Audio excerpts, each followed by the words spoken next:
Hello and welcome back to another episode of Only a Bag in Italy Travel Podcast. I'm Nathaniel Malor. And I'm Darcy Melton. And today we're going to be continuing the episode of headlines that might affect your trip if you're coming to Italy in August and September. It's going to be a little bit nicer and tighter than that. This episode is going to be strikes, Jimmy Kimmel, Regatta, and Bridge. Those will make a lot more sense when we get into it. I first also want to say that there is some type of construction happening or oil well rigging with a drill. What is that thing called with the oil well? Yeah.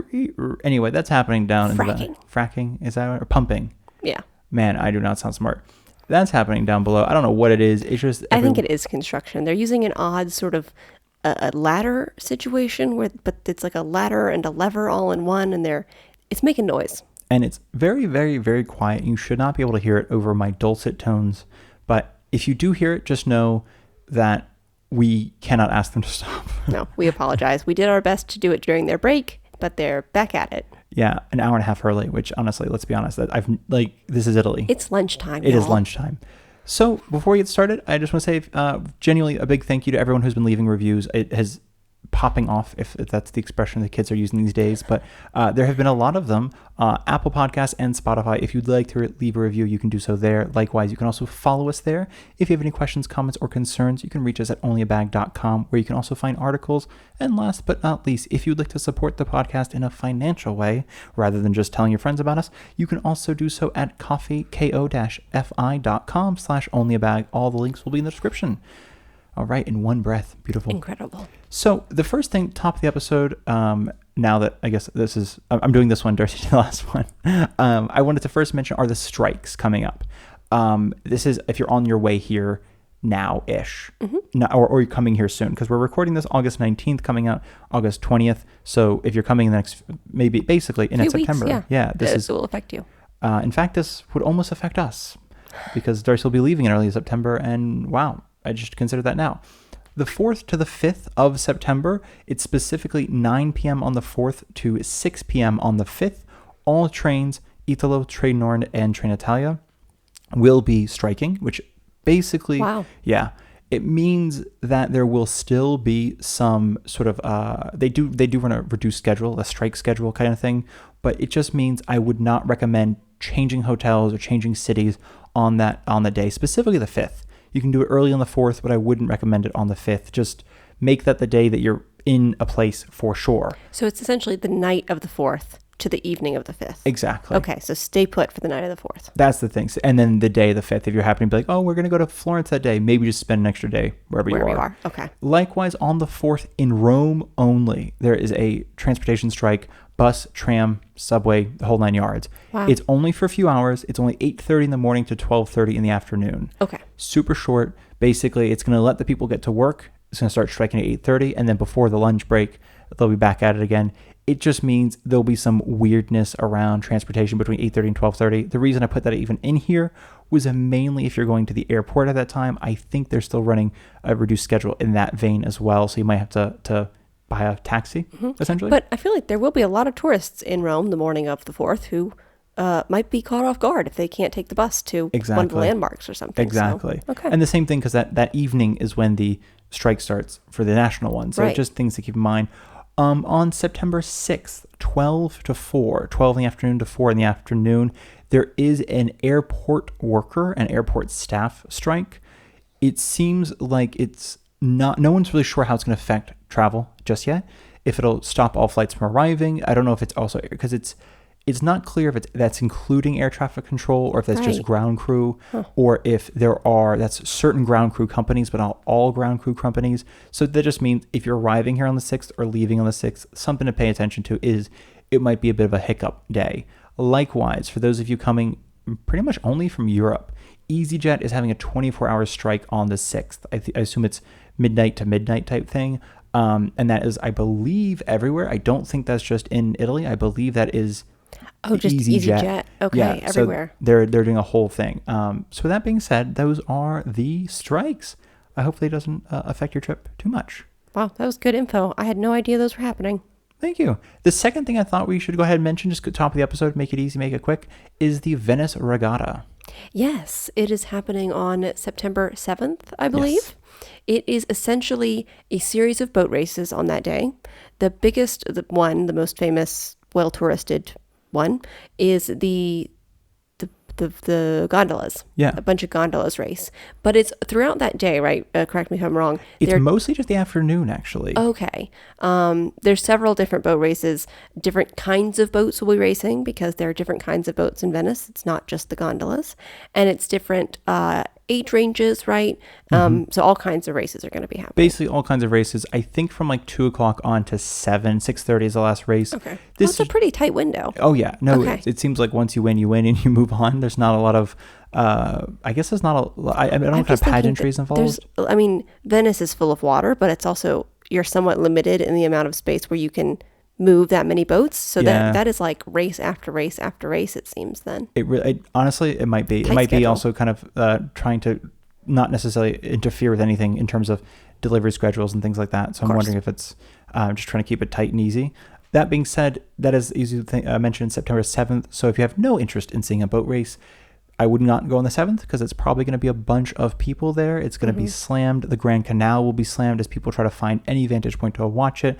Obviously, all the bridges over the canal will be, or all two of them, all three of them will be sort of packed with people. So that's just to say, if you're like, I don't really care about boat races at all, 7th, maybe not the day to go.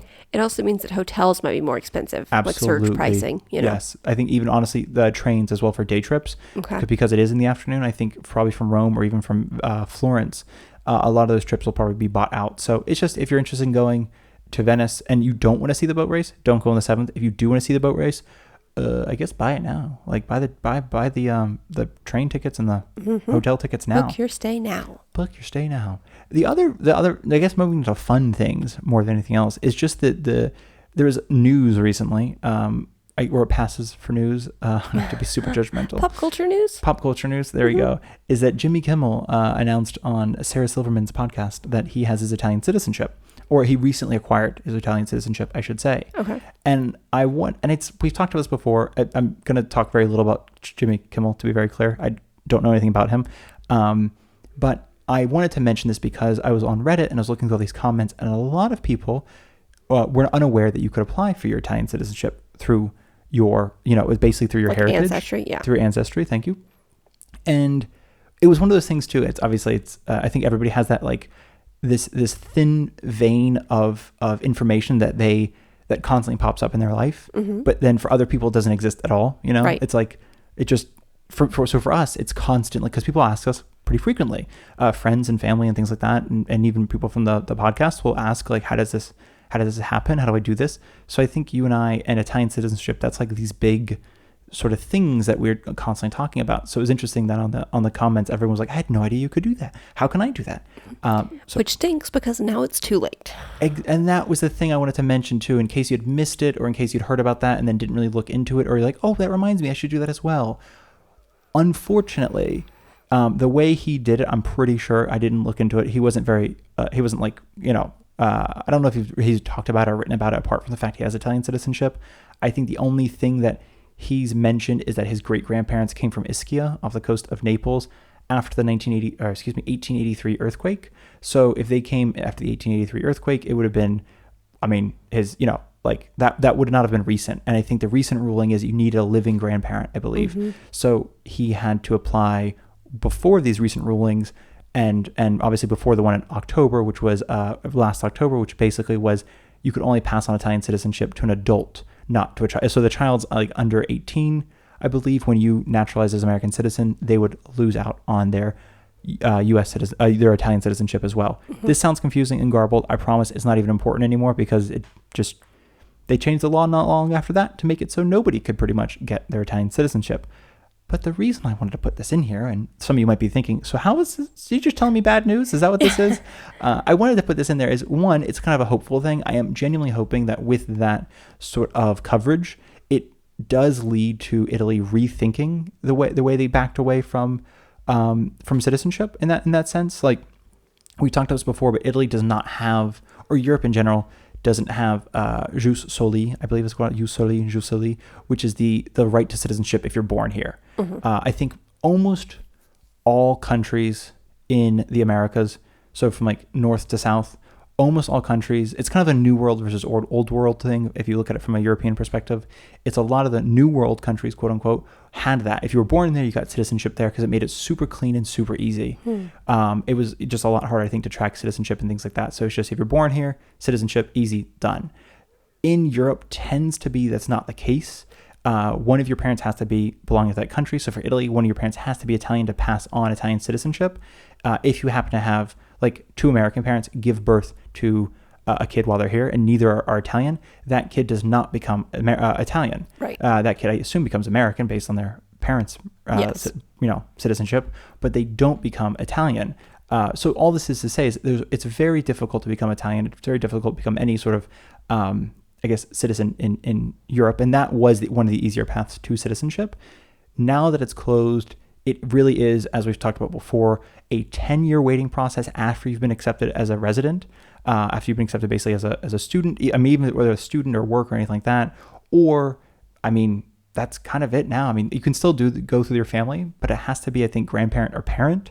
So all this is to say, I wanted to bring it up because I'm hoping that this sort of reignites the push to kind of go back to the way things were when they are seeing that it is not just for people to like pick up a second citizenship just for the heck of it. It's just like, oh no, even wealthy people are doing it. And that means wealthy people are coming to Italy. I'm hoping. I mean, I guess I talk about this a lot, that Italy is, the Italian government is very nationalistic and very encouraging of Italian citizens to have more Italian babies. But a lot of people who go to college, and a lot of Italian citizens do go to college, end up moving out of the country. So there's a bit of a brain drain kind of constantly happening. So it seems to me that the Italian government has really shot itself in the foot by not allowing, and continues to, by not allowing more people to become citizens. I think it's interesting. I mean, because on one hand, it also makes sense because one of the things, and can't believe I'll say this. I'm giving the Italian government credit here. No, Whoa. but I know. But in the comments, people are like, Italy, why would you want to go to Italy? And I was like, okay, first of all, take a deep breath. Let's just hold up. Okay.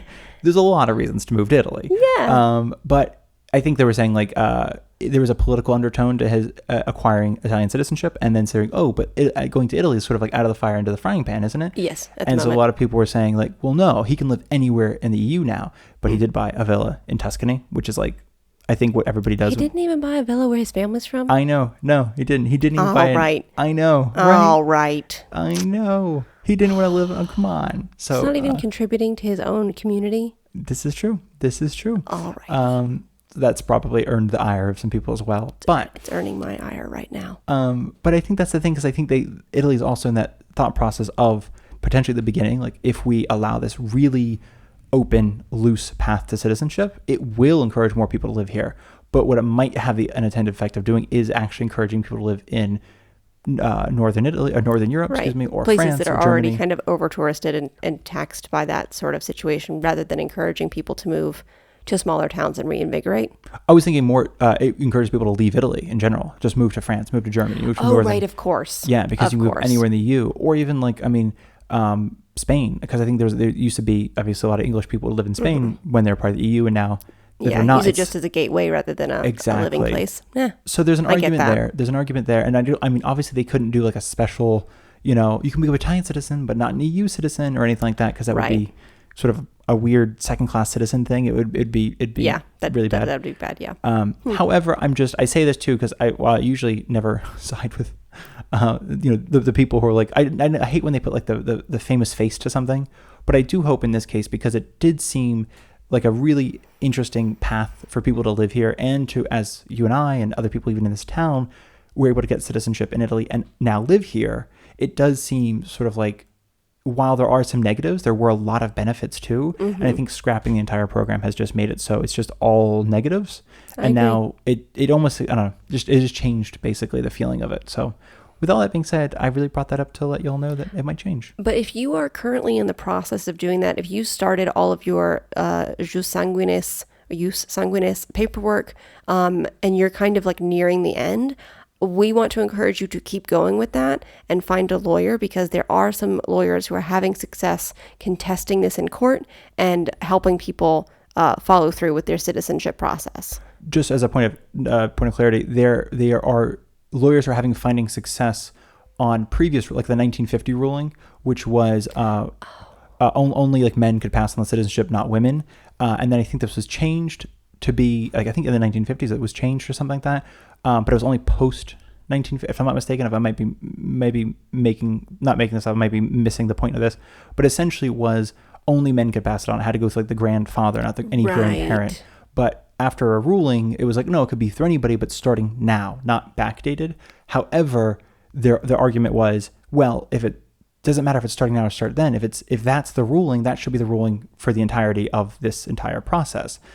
So if you're saying that, women could always pass on citizenship, it should be always pass on citizenship, not just post 1950, I believe is what the ruling was. So that was successful. There was a lot of judges who also saw the law that way. They're saying we shouldn't be drawing lines, which was setting precedent to allow a lot of people, the path to citizenship.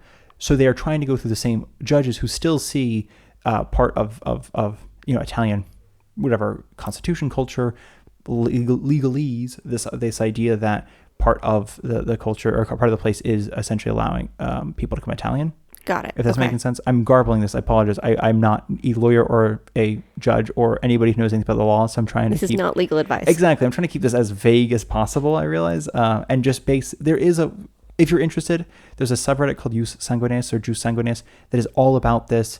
It is like people have, there are lawyers there. People update just other people on the subreddit about their case, because some of the cases are hyper specific in terms of, when somebody reached a certain age and when somebody lost or gained certain citizenships. So there's all these sort of factors that do play into it. But as you mentioned, yeah, I do think if you have money, because it does cost money to gather this paperwork and translate it and apostille it.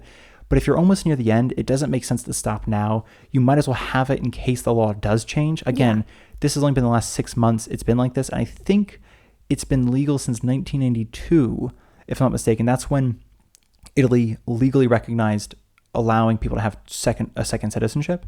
So I think since 92, people have been applying for their citizenship here. So it's only the last 6 months that, people haven't, and that might change the next government. So I think we'd both really suggest that you go ahead and have that in place. And of course, if you've already submitted your paperwork, you're fine. This was only a ruling for everybody after, like basically if you haven't submitted the application, then you couldn't. But if you had already submitted the application, you're totally fine. Got it. Okay. So in that regard, essentially just don't stop believing. Yeah, don't give up, guys. Don't give up. And I think that was mostly on the Jus Sanguinis. It was just I wanted a little update and just explain that I'm hoping this changes, because it's still in people's thoughts. It's still and people are still trying to change this. I think we've mentioned it before. It was just really just bad news, bummer, period, end of sentence. And I'm hoping this is now like going forward, it might change slightly. Yeah, hopefully. And then the last little bit of news that really won't affect your trip at all. This is like a mix of things that will and won't affect your trip, because I can't imagine Jimmy Kimmel's citizenship would make a dent on your trip.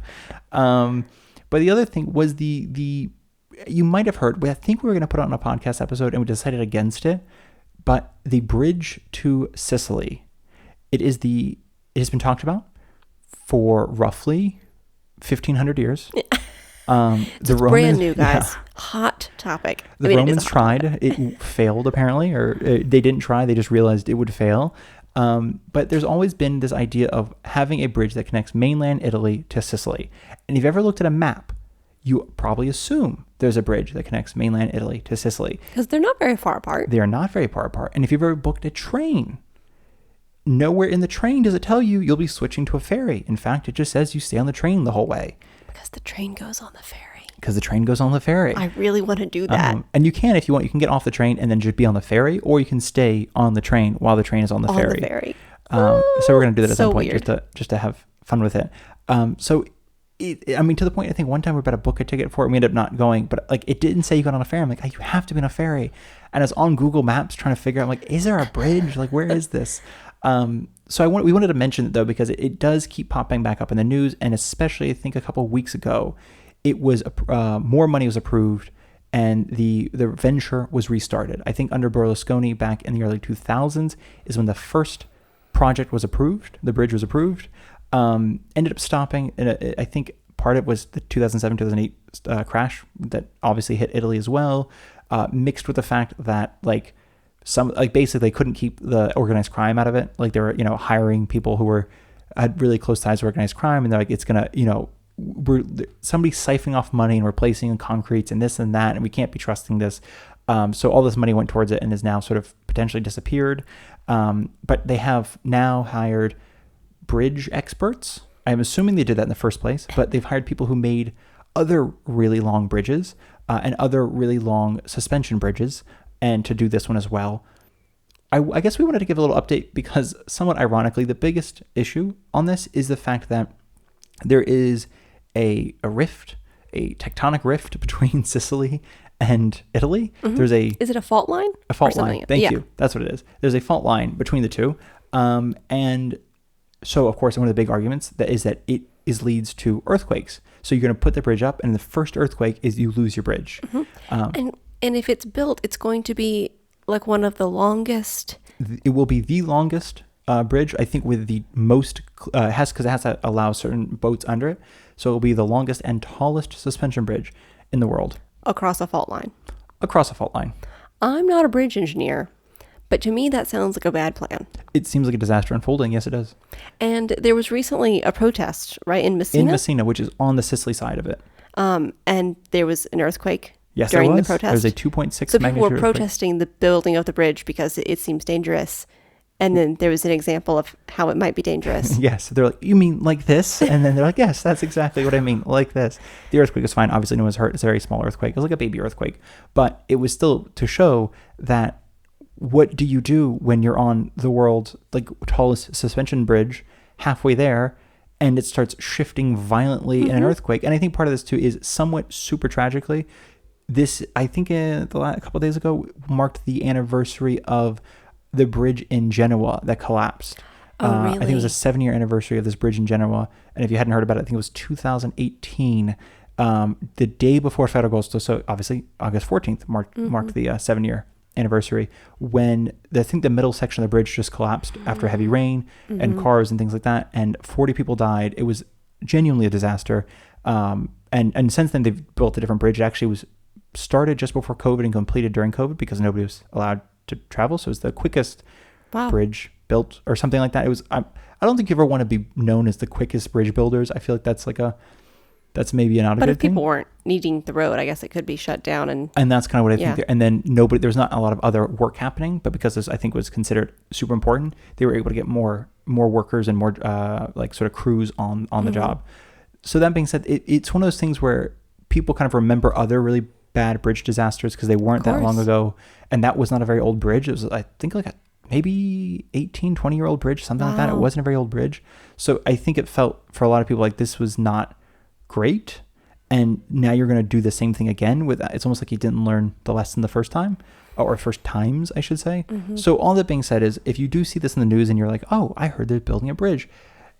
But I mean, but I would also add to the earthquakes, just one part of it. The other part is there are very fast currents in that channel, in that strait there. There's also really high winds in that strait. So it also affects things like there's a lot of pressure against, I think, the supports, the pylons of the bridge, as well as if you're that high up, it's going to be super, super, super windy. They're trying to put a pedestrian path. Yeah, they want to have a street, lanes for cars and a railroad and pedestrian paths. And of course, 2 emergency lanes. Yeah.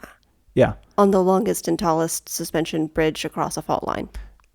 So that's a thing that they're going to attempt. Yeah. So if this comes up in conversation amongst your friends and family, now perhaps you have more information. I also really hope that your friends and your family talk about suspension bridges, and then you're like, I have some knowledge to drop on y'all. Well, my dad was talking to me about it, That's and I'm point. not the most into bridges. I guess I do find them fascinating because I'm kind of going on about it. So we also go look at bridges pretty often. So am I into bridges? You might be. I'm finding out that I'm fascinated with bridges. So that was just again, I don't think it'll ever affect your trip. I think they have an estimated completion date of 2035. I mean, to the point they're actually starting on it. So they've earmarked the money. They have the companies. They're buying the materials, et cetera, et cetera. So they're not just talking about it. It's happening. They're actually starting. So that's why all the protests are also taking place, because it's also being seen as a pretty large misuse of funds in terms of they're basically saying it would never make the money back, which is okay because it's a public, I don't understand. If it does a public service, then that's just investing in the public, right? Exactly. So I think that's perfect. It doesn't ever have to make the money back, especially because I think there's a lot of fear that if you connect Sicily and the mainland, there's people saying that it'll increase sort of organized crime in Italy, which I don't know if that's true because it seems like there's already a pretty hefty amount. So it's kind of like, will that make it easier? I don't think I know enough about organized crime to know if that would affect it. Right. I don't think so, but I don't know anything about it. Me either. No idea. And also I add this too because not the organized crime, but I wanted to mention too that people have always often considered a tunnel, but for the exact same reasons, it will not work because, again, it's across a fault line. Mm-hmm. So just wanted to throw those out there as well in case people were like, what about a tunnel?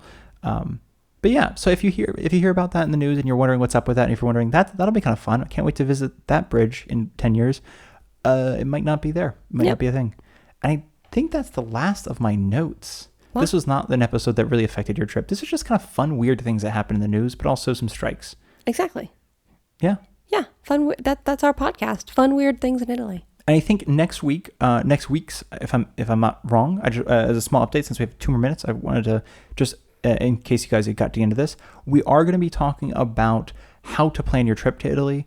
We wanted to kind of break it down a little bit by region, by what you should, like basically the connectivity of Italy in terms of, Venice and Naples are not like a 2-hour trip apart kind of thing. Because I think some people have this space like, oh, I can see all of Italy in a day. And it's like, not.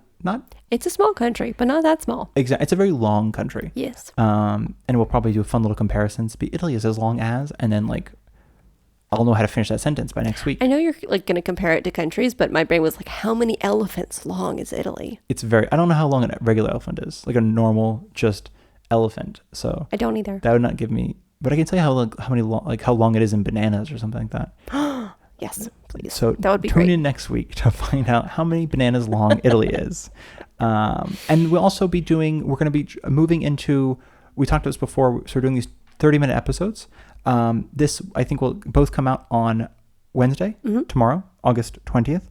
But next week, we will start putting them out on Wednesday and Friday. One on Wednesday, one on Friday.